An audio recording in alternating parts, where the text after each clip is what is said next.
जय Shri Krishna viewers, welcome to astro intelligence videos.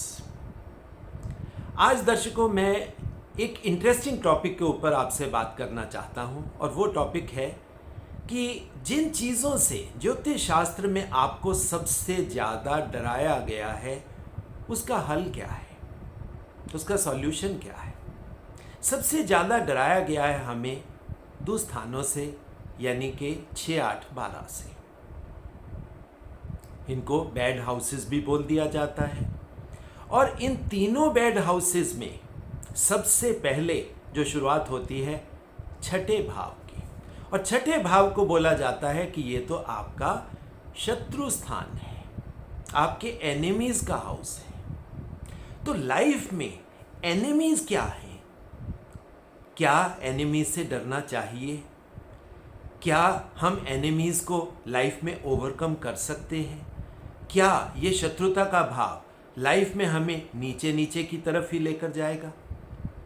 आज कुछ ऐसे प्रश्नों के उत्तर हम खोजने का प्रयास करेंगे कि जिसके बारे में हमें डराया गया, क्या वो एक्चुअल में डरने वाली बात है या उसको जानना और जानने के बाद उसका सॉल्यूशन निकालना वो ज़्यादा इम्पॉर्टेंट बात है। इसी वजह से इंटेंशनली दर्शकों आज मैं गॉगल पहन के बैठा हूं ताकि जो यात्रा मैं आपके लिए शुरुआत करना चाहता हूं, यानी कि अंधकार से प्रकाश की यात्रा, तो शुरू में जो चीज़ें आपको डार्क लगती हैं या डार्क होती हैं या डार्क दिखाई देती हैं वो क्या एक्चुअल में उसी तरह डार्क होती हैं।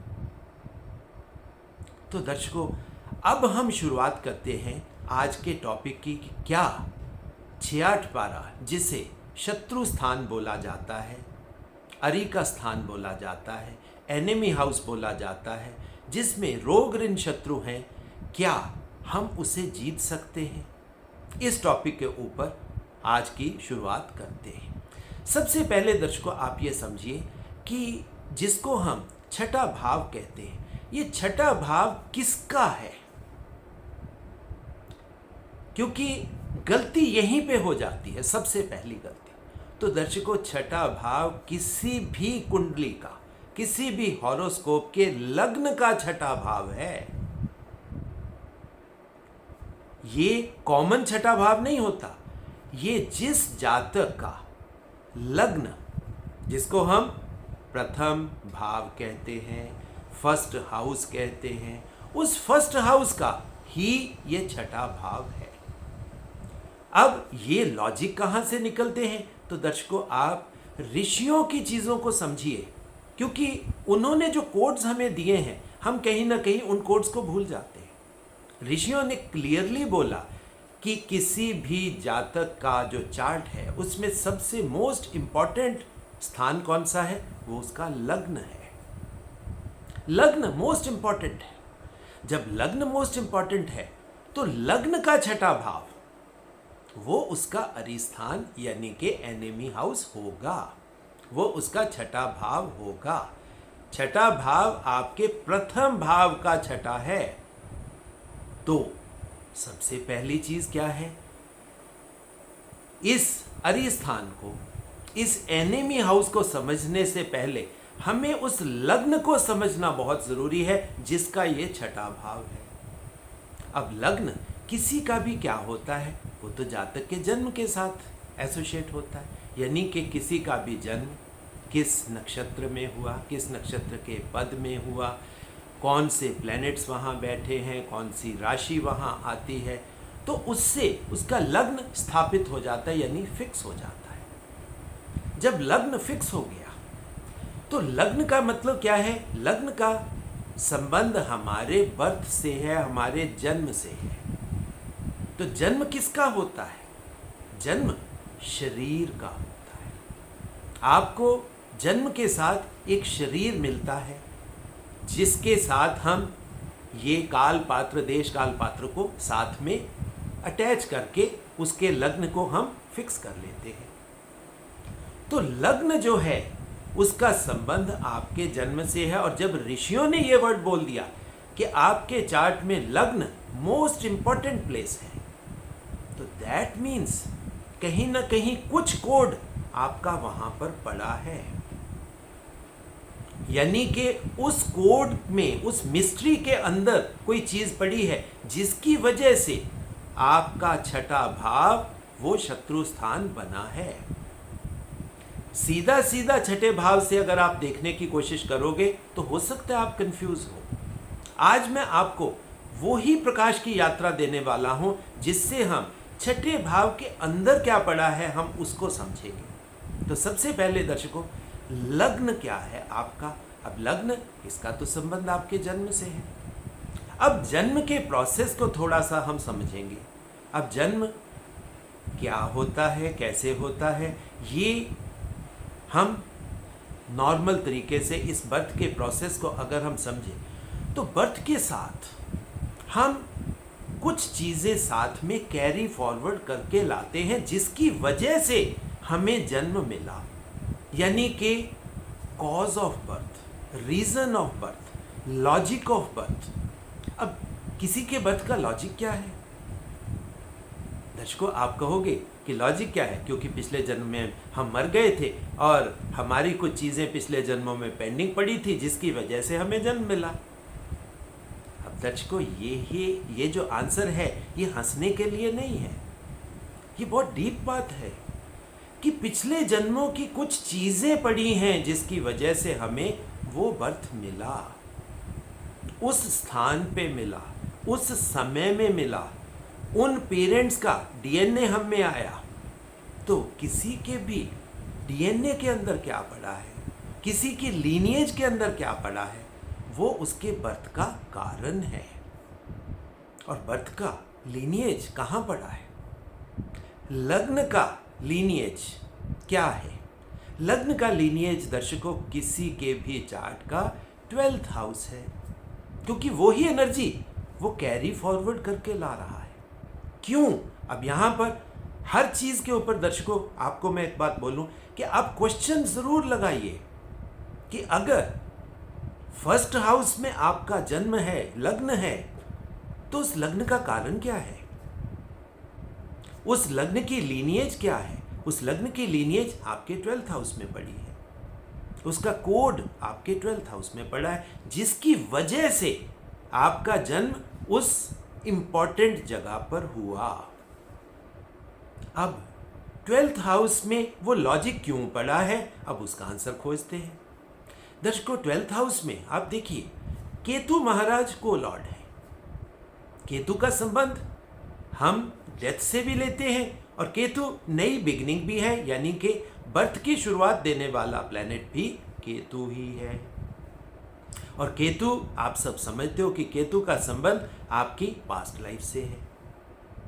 मतलब पास्ट लाइफ में जो कुछ भी आपने अर्जित किया, एक्यूमुलेट किया, इकट्ठा किया, अचीव किया, वो कहीं ना कहीं इस जन्म में कैरी फॉरवर्ड हो रहा है। और वो ही आपके जन्म का कारण भी तो वही है कि उसी चीज को करने के लिए ही आपका जन्म हुआ है। अब उस चीज को समझिए दर्शकों, वो लॉजिक क्या है? वो लॉजिक केतु महाराज के साथ है। अब केतु का लॉजिक कहां पर पड़ा है? अब जब 12th हाउस की बात आती है तो भाई केतु तो वहां पर को-लॉर्ड है, वो तो एक एडिशनल एंटिटी है वहां पर। मगर एक्चुअल एंटिटी वहां पर क्या है? एक्चुअल एंटिटी दर्शकों वहां पर है जुपिटर की लॉर्डशिप और वीनस का एग्जॉल्टेशन। अब ये सारे कोड्स यहां पड़े हैं आपके। हम जुपिटर को भी अपने डीएनए से जोड़ लेते हैं। बहुत सी जगह पे आपने ये चीज़ें सुनी होंगी कि जुपिटर हमारा डीएनए है। मगर दर्शकों, अब सही जो ऋषियों की नॉलेज है यहाँ पर मैं आपको उसको बताने का आपको प्रयास करता हूँ। ऋषियों ने क्लियरली कहा कि हर जन्म किस वजह से होता है, यानी कि वो उसके पिछले डेथ के समय पर जो इच्छाएं आपकी पेंडिंग होती हैं वो ही आपके जन्म का कारण होता है। और दूसरी चीज ऋषियों ने कहा कि आप पिछले जन्मों की मेमोरीज को, पिछले जन्मों की इकट्ठी करी हुई चीज़ों को संस्कार के फॉर्म में वो हमारे साथ आता है। अब संस्कार कैसे आ सकते हैं? बर्थ के प्रोसेस में आप देखिए शुक्र का रोल सबसे इंपॉर्टेंट होता है। शुक्र से ही हम शुक्राणुओं की बात करते हैं, यानी कि स्पर्म्स की। अब स्पर्म्स में ही आप देखिए क्रोमोसोम्स हैं और डीएनए पड़ा है। फादर मदर दोनों का डीएनए वहां पर इकट्ठा होके वो आपका डीएनए बन रहा है, वो आपकी लीनिएज है। और ऋषियों ने इस साइंस में एक चीज फिजिकल एंटिटी के साथ उन्होंने कहा कि बर्थ का प्रोसेस शुक्राणु से है और शुक्राणुओं के साथ आपका डीएनए साथ में कैरी फॉरवर्ड हो रहा है। और उन्होंने उस डीएनए को समझाने के लिए जो वर्ड यूज किया वो यूज किया संस्कार। अब संस्कार के अंदर ही आपके सारे कोड पड़े हैं जो पिछले जन्मों से कैरी फॉरवर्ड होके आ रहे हैं। अब संस्कार के फॉर्म में आपने अपना डीएनए, अपना क्रोमोसोम्स, मतलब वो वहाँ पर अंदर स्टोर्ड है। वो इंफॉर्मेशन, वो ही आपका सॉफ्टवेयर जन्म के बाद बनने वाला है। अब वहाँ पर कैरी करने वाला प्लेनेट या उसकी लॉर्डशिप किसकी है? वो तो भाई शुक्राचार्य यानी कि प्लेनेट वीनस की है, क्योंकि संस्कार वीनस के थ्रू कैरी फॉरवर्ड होते हैं और वीनस वहाँ पर एक्सॉल्टेड है, तभी वो आपके डीएनए को कैरी फॉरवर्ड करेगा। अब यहाँ पर दर्शकों आपको कुछ चीज़ें समझनी है कि डीएनए किस तरह से बन रहा है। डीएनए में हम कहते हैं कि फला जातक एक पर्टिकुलर लेवल की नॉलेज लेकर पैदा हुआ। अब वो नॉलेज उसको कहाँ से आई? जो पिछले जन्मों में नॉलेज जातक ने इकट्ठी करी, वो जुपिटर की लॉर्डशिप है। वो जुपिटर है आपका, वो आपकी इकट्ठी की हुई संपत्ति है जो नॉलेज के फॉर्म में उन संस्कारों के माध्यम से, उस डीएनए के माध्यम से आपके बॉडी में आई। तो एक तो वो जुपिटर की लॉर्डशिप। अब आपको समझ में आया कि वो लॉजिक क्या है, क्यों ऋषियों ने 12th हाउस में जुपिटर को लॉर्डशिप दी।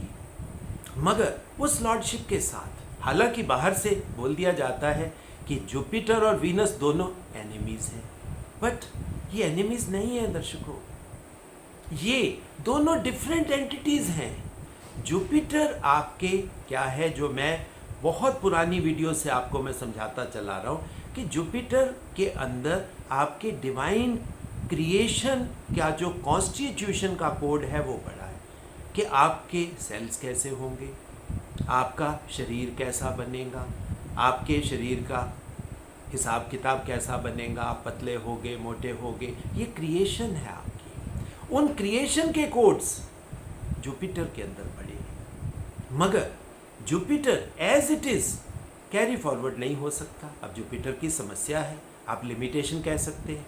और बट इसी वजह से शुक्र को क्यों बड़ा गुरु ऋषियों ने कहा, क्योंकि जुपिटर समर्थ है, जुपिटर कैपेबल है उस नॉलेज को जो आपने पिछले जन्मों में इकट्ठी करी अपने साथ कैरी फॉरवर्ड करने में, यानी कि डीएनए जो बनता है इंसान का, उसमें वो जुपिटेरियन कोड्स भी पड़े हैं कि आपका शरीर कैसा होगा, आपके शरीर के सेल्स किस तरह परफॉर्म करेंगे, आपके न्यूरॉन्स कैसे काम करेंगे, आपका हार्ट, आपके बाकी ऑर्गन्स कैसे काम करेंगे, ये जुपिटेरियन कोड्स हैं। और इसको कैरी फॉरवर्ड करने के लिए बड़े गुरु शुक्राचार्य यानी कि वीनस चाहिए, जो शुक्राणु के माध्यम से वो डीएनए कैरी फॉरवर्ड होगा।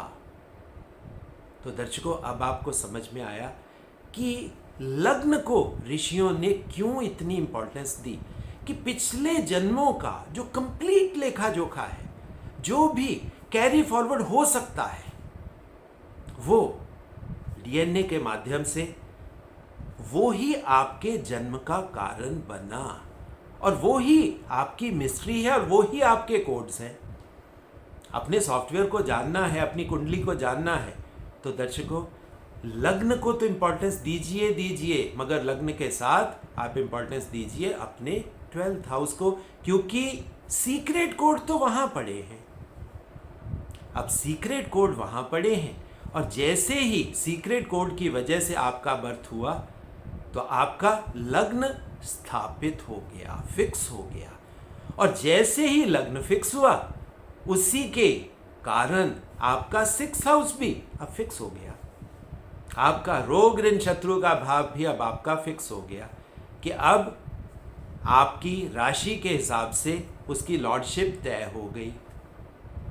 अब हम बात करते हैं किसी के भी एनिमी स्थान में जो रोग ऋण शत्रु की चीज़ें पड़ी हैं। अब उसका कोड दर्शकों देखो कहाँ पड़ा है, उसका कोड पड़ा है 12th में। क्यों ऋषियों ने इसे दूस्थान, ये दूस्थान क्या है, ये मैं इसको मानता हूं ये दूर के स्थान है, डिस्टेंट है, सीधा सीधा नहीं कुछ बता रहे, अंदर पड़ी हैं चीजें, क्योंकि कोड्स हैं, मिस्ट्रीज हैं। और जब ऋषि बात करते हैं, क्योंकि ऋषि बात करते हैं बड़े मिस्टिकल लैंग्वेज में, वो छोटा सा सेंटेंस बोल देंगे, 1-2 वाक्यों में वो अपनी बात को पूरा कर देंगे, एक मंत्र बोल देंगे, उसी मंत्र के अंदर चीजें पड़ी होंगी। अब आप देखिए ये दूस्थान क्या है, कहीं ना कहीं दूर की बात हमें बता रहे हैं। और रोग ऋण शत्रु को दर्शकों अगर आपने जानना है, समझना है और उसको ओवरकम करना है, उसके ऊपर विक्ट्री लेनी है, जीतना है उसे, तो उसका कोड कहाँ पड़ा है, वो 12th में पड़ा है। आपके फर्स्ट में नहीं पड़ा, वो 12th में पड़ा है। इसी वजह से वो भी दूस्थान है और 6 से वो भी तो दूर पड़ा है। मगर जब आप देखोगे या ऋषियों की नॉलेज को दूसरे तरीके से साथ में इनकॉर्पोरेट करोगे, वो कैसे होता है। उन्होंने सीधा कहा कि शिव की शक्ति सप्तम में पड़ी है, यानी कि जो ऑपोजिट हाउस है उस हाउस की शक्ति वहां पड़ी होती है। और छठे भाव की शक्ति फिर कहां पड़ी हुई, वो 12th में पड़ी हुई। अब आप देखिए लग्न का लॉजिक भी वहां और आपकी लाइफ की डिफिकल्टीज का शक्ति भी वहां पड़ी है। तो आप छठे भाव को अकेले देखकर आप उसको नहीं जीत सकते। आप कहो कि जी इसका लॉर्डशिप यहाँ पड़ी है, इसके अंदर ये प्लेनेट पड़ा है, इस प्लेनेट को आप इम्प्रूव कर लो तो आपको फल मिल जाएगा। दर्शकों कभी नहीं मिलेगा, क्योंकि कोड तो पड़ा है उसका 12th में, शक्ति तो वहाँ पड़ी है। जब तक हम उसकी शक्ति को समझेंगे नहीं और उस शक्ति को एक्टिवेट नहीं करेंगे, तब तक रिजल्ट्स कैसे मिलेगा। भगवान शिव बहुत बड़ा एनर्जी का पुंज है, मगर इनकम्प्लीट हैं जब तक शक्ति पार्वती उनके साथ इकट्ठी नहीं होगी। 6 को 12 से मिलना पड़ेगा, तब वो एक्सेस कंप्लीट होगा। तभी तो ये जो एनर्जी एक्सेस की बात होती है, एनर्जी एक्सेस को कंप्लीट होना है, पुरुष और शक्ति को मिलना है, अर्धनारीश्वर को पूरा होना है, तब ये ईश्वर बनेगा। 6 के कोड्स, 6 की मिस्ट्री 12 में पड़ी। अब आप देखिए रोग ऋण शत्रु, ये 3 चीजें ऋषियों ने बोल दी। रोग किसके होते हैं, वो तो शरीर के होते हैं। ये जो शरीर है, शरीर के अंदर रोग हो सकता है। अब उसको ठीक करने की मिस्ट्री आप देखिए दर्शकों, बड़ी इंटरेस्टिंग है चीजें ये। वो क्या पड़ा है, सबसे ज्यादा शरीर को हेल्दी करने की साइंस किसके पास है, वो तो वीनस के पास है, शुक्राचार्य के पास है। उनके पास तो मृत्युंजय पावर्स तक हैं, यानी कि मृत्यु के ऊपर भी वो तो विजय प्राप्त करने का आपको साइंस दे सकते हैं। तो 6 की शक्ति एक्सॉल्टेड वीनस में पड़ी है जो ऊपर थी, और वो ही डीएनए आप कैरी फॉरवर्ड करके लाए थे। तभी हम कह देते हैं कि लीनिएज में आपकी प्रॉब्लम हो सकती है, आपकी एंसेस्ट्री में प्रॉब्लम हो सकती है, आपका डीएनए ये डिजीज़ को कैरी फॉरवर्ड करके लाया। हम डॉक्टर्स बहुत बार ऐसी चीज़ें बोल जाते हैं, बताते हैं कि इसका संबंध आपके इस जीवन से नहीं है, ये आपकी एंसेस्ट्रल, ये लीनिएज की डिजीजेस हैं। और लीनिएज से ही तो आपका सब कुछ तय हुआ है कि आपके हार्मोन्स कैसे बनेंगे, आपके सेल्स कैसे काम करेंगे, आपके शरीर के ऑर्गन्स कैसे काम करेंगे, कौन सा ऑर्गन हेल्दी होगा, कौन सा ऑर्गन वीक होगा। ये इसका कोड कहाँ पड़ा था। अब आप देखिए इसका कोड उस वीनस में और उस जुपिटर में पड़ा था जो 12th हाउस में है। तो आपको अगर अपने रोग को ठीक करना है, अपनी बीमारी के ऊपर आपको विजय प्राप्त करनी है, तो आपको रास्ता अब कौन सा लेना है, पहले वहाँ से जानिए, वहाँ से समझिए, तो आप बहुत आसानी से उस शक्ति को प्राप्त कर सकते हैं। और जैसे ही शिव और शक्ति मिलेंगे, रेमेडी हो गई। उसके बाद आ गया रोग के बाद ऋण, डेट।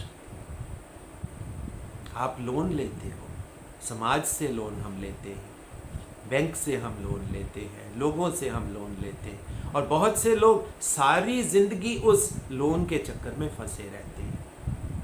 अब लोन का संबंध भी आप देखिए, कहीं ना कहीं उस एग्जॉल्टेड वीनस के साथ ही तो है, क्योंकि छठे भाव का लॉर्ड कौन है? छठे भाव का लॉर्ड है मरकरी। मरकरी मेटीरियलिस्टिक प्लैनेट है। मरकरी के अंदर, क्योंकि वो राजा का राजकुमार है, वो अपने आप को स्थापित करना चाहता है, क्योंकि मरकरी इटसेल्फ वीक प्लैनेट है। मगर मरकरी का संबंध आप देखिए किससे है? हमारी धरती, हमारे अर्थ से है। मतलब अर्थ रिलेटेड प्लैनेट अकेला मरकरी है। सो मेटीरियलिस्टिक जितनी चीज़ें भी हैं जो आपकी डिज़ायर्स हैं, वो ही आपको उस लोन के चक्कर में या उस माया जाल में फंसाती हैं, क्योंकि उसका कोड कहाँ पड़ा है? आपके एग्जॉल्टेड वीनस में। पिछले जन्मों से जो इच्छाएं आपकी पेंडिंग थी कि मैं रोल्स रॉयस नहीं ले पाया, मैं फला रानी के साथ, फला राजकुमारी के साथ रिलेशन नहीं बना पाया। अब आप देखिए, ये पेंडिंग डिज़ायर्स हैं आपकी, और ये जो पेंडिंग डिज़ायर्स हैं, इसका डिज़ायर्स का संबंध वीनस के थ्रू जो रस मिलता है उससे है। यानी जो रस आपको पिछले जन्मों में आप नहीं प्राप्त कर पाए, वो आपके लग्न के फिक्स होते ही आपके छठे हाउस के थ्रू आपको देखने को मिल गए। तो दर्शकों, ये जो दुस्थान है, ये कोई बुरे स्थान नहीं है, ये आपकी अंदर की चीज़ों को बता रहे हैं कि ये नेगेटिव चीज़ें भी आप कैरी फॉरवर्ड करके लाए हो। इसका आपके इस जीवन से कोई लेना देना नहीं है, ये तो आप पीछे से कैरी फॉरवर्ड करके ही लाए हो। और दर्शकों, यहाँ पर मैं एक सेंटेंस यूज़ करता हूँ, वो आप सब नोट कर लें। और वो सेंटेंस मेरे को एक मोटिवेशनल स्पीकर जो बहुत स्पिरिचुअल इंसान है, उनके थ्रू मेरे को मिला। और वो सेंटेंस मेरे को इतना खूबसूरत लगा कि अब मेरे मन में आया कि मैं आप सबके साथ उसको शेयर करूं। उन्होंने बोला कि आपके संस्कार ही आपका संसार है। देखिए कितनी खूबसूरत बात है, आपके संस्कार ही आपका संसार है, यानी आपकी दुनिया। और आपकी दुनिया कैसे बनी, उसके कोड्स आपके संस्कारों में पड़े हैं। तो किसी भी इंसान की दुनिया के कोड कहाँ पड़े हैं? उसके शुक्राणु में, उसके डीएनए में पड़े हैं। रोग के भी, वीनस रिलेटेड चीज़ों के भी, और आपके एनिमीज़ के भी। अब आप देखिए, यही आपकी दुनिया है। आप लाइफ में कितनी मटेरियलिस्टिक चीज़ें इकट्ठी करोगे, कितने दोस्त बनाओगे, कितने दुश्मन बनाओगे, कितनी लैंड परचेज करोगे, और प्लस आपके शरीर को कितनी बीमारियां आएंगी। यही तो आपकी समस्याएं हैं। प्लस इसके साथ ही एम्बिशंस आ जाती हैं, जिसका संबंध भी कहीं ना कहीं उसी वीनस पे है जिसमें उसके कोड्स पड़े हैं। क्योंकि जो चीज़ें हम पिछले जन्मों में नहीं अचीव कर पाए, अगला जन्म इसी वजह से मिला कि अब आपको एक अपॉर्चुनिटी और दी जाती है कि जो आप पीछे नहीं कर पाए, अब इस जन्म में कर लीजिए। तो रोग, ऋण, शत्रु, अब ये जो तीनों चीज़ें हैं, अब शत्रु की बात भी आप समझ लीजिए। अब शत्रु कैसे पैदा हो जाते हैं, इसके कोड्स को भी आप जानिए। जब पिछले जन्मों में आपने पर्टिकुलर लेवल की जुपिटेरियन नॉलेज अर्जित करी, यानी कि आप कहीं ना कहीं, अब मैं बात कर रहा हूँ रिलीजन की, आपके शास्त्रों की, पर्टिकुलर शास्त्रों की नॉलेज कोई इंसान किसी जीवन में लेगा। अब वो उसके नॉलेज का पार्ट बन गया और उसको उसी में ही रस आएगा, क्योंकि वीनस वहाँ पर एग्जॉल्टेड है। प्लस एक तरह का जीवन जीते जीते हम पर्टिकुलर तरीके से जीवन जीते हैं, कम्युनिटी में जीवन जीते हैं, एक सेटअप में जीवन जीते हैं। वो सेटअप में जीवन जीते जीते आप देखिए उन्हीं चीज़ों में हमें रस मिलने लग जाता है। हमें फैमिली में रस मिलता है, हमें अपने समाज में रस मिलता है, हमें अपनी कंट्री में रस मिलता है, हमें अपने धर्म में रस मिलता है। तो ये जो रस की बात है, इसका संबंध आपके इस जीवन से नहीं है, क्योंकि संस्कार ही आपका संसार है। ये पीछे से ही कैरी फॉरवर्ड होके आ रही है, क्योंकि जो बीज उस डीएनए में पड़ा है, जब वो फलित होगा तो वो ही तो आपकी सृष्टि बनेगी। और वो सृष्टि को आपको जीना ही है। उसी में आपके रोग भी आएंगे, उसी में आपके ऋण भी आएंगे, उसी में आपके शत्रु भी आएंगे, और उसी में आप इन तीनों को मिलाकर जो कॉम्पिटिशन्स आपको मिलेंगे वो भी तो आपके ही होंगे। अब आप समझिए कि छठा भाव एनिमी का भाव है, और ये छुपे हुए एनिमीज हैं, क्योंकि आपके शरीर के अंदर, अब छोटा बच्चा है, छोटे बच्चे में तो लाइफ फोर्स बहुत पूरी है, स्ट्रांग है, तो छोटे बच्चे को तो बीमारी होती नहीं। जैसे जैसे हमारी लाइफ फोर्स कम होती जाती है, यानी एज बढ़ेगी तो लाइफ फोर्स कम होती है, यानी कि हम मृत्यु के करीब जा रहे हैं। जैसे जैसे लाइफ फोर्स कम होती जाती है, हमारी बीमारियां सरफेस करनी शुरू हो जाती हैं, और उन बीमारियों के कोड्स कहाँ पड़े हैं? हमारे 12th हाउस में पड़े हैं। लाइफ में आगे बढ़ने के लिए, अपने आप को स्टेबल करने के लिए, अपने आप को लोगों के कंपैरिजन में बेटर बनाने के लिए हम मेहनत करते हैं, पैसा कमाते हैं, चीज़ें इकट्ठी करते हैं।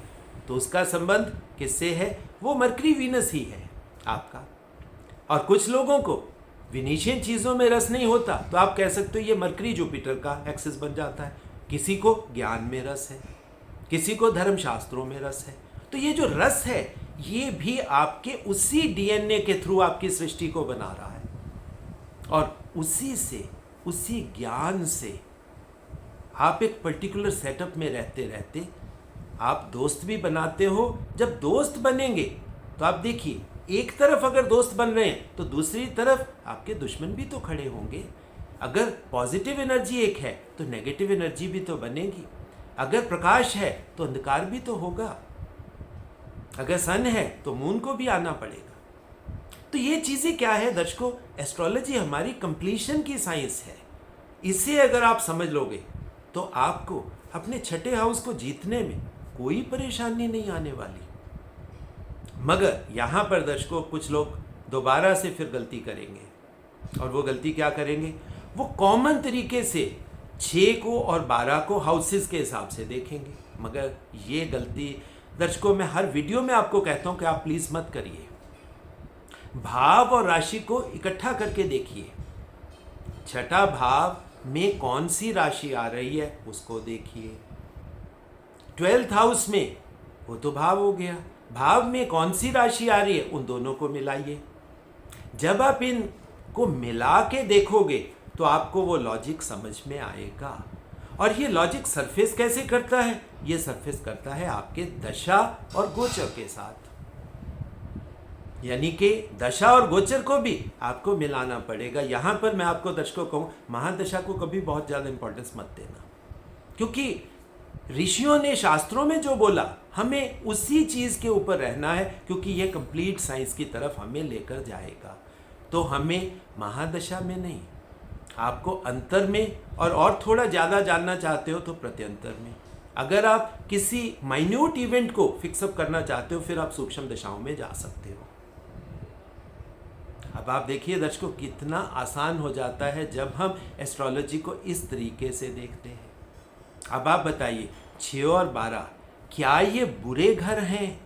बस सिर्फ ये है, ये छुपे हुए घर हैं। यहाँ जो बाहर से दिखाई देता है वो नहीं है, मगर जो अंदर पड़ा है सच्चाई वहाँ पर पड़ी है। क्योंकि अब ये खेल है दर्शकों, क्योंकि जीवन इसी तरह का खेल है। जीवन को समझने में दर्शकों टाइम लगता है, जीवन लग जाते हैं जीवन को समझने में। एक लाइफ में आपको लाइफ की टोटल मिस्ट्री समझ में आ जाए, ये आसान काम नहीं है। टाइम लगेगा, घबराइए नहीं, ना ही इम्पेशेंट होइए कि मेरे को तो एक ही जन्म में सब कुछ जानना है। दर्शकों, जानने का प्रयास करते रहिए, साधना करते रहिए, साधना के साथ साथ तप करते रहिए। अब इसी वजह से आप देखिए 6-8-12 में शनि को इसी वजह से इतनी इंपॉर्टेंस दे दी जाती है, क्योंकि शनि साधक है। शनि कहते कि ये सारी चीज़ें साधना के साथ ही तो आएंगी। तो तप और साधना, यानी जो ऋषि पतंजलि ने यम नियम दिए उनको देखिए, शरीर को अच्छा बनाने के लिए उन्होंने योग प्राणायाम दिया उसको देखिए, किस तरह आपको अपना जीवन यापन करना है उसको देखिए, और अपने कोड्स के थ्रू देखिए।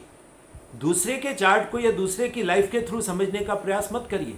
अपने चार्ट को, उन कोड्स को समझिए और उसके रेफरेंस में अपने छठे भाव को फिक्स कर लीजिए। वो प्रॉब्लम्स अब आपके लिए स्पष्ट हो गई, अब आप उसका समाधान आसानी से कर पाओगे।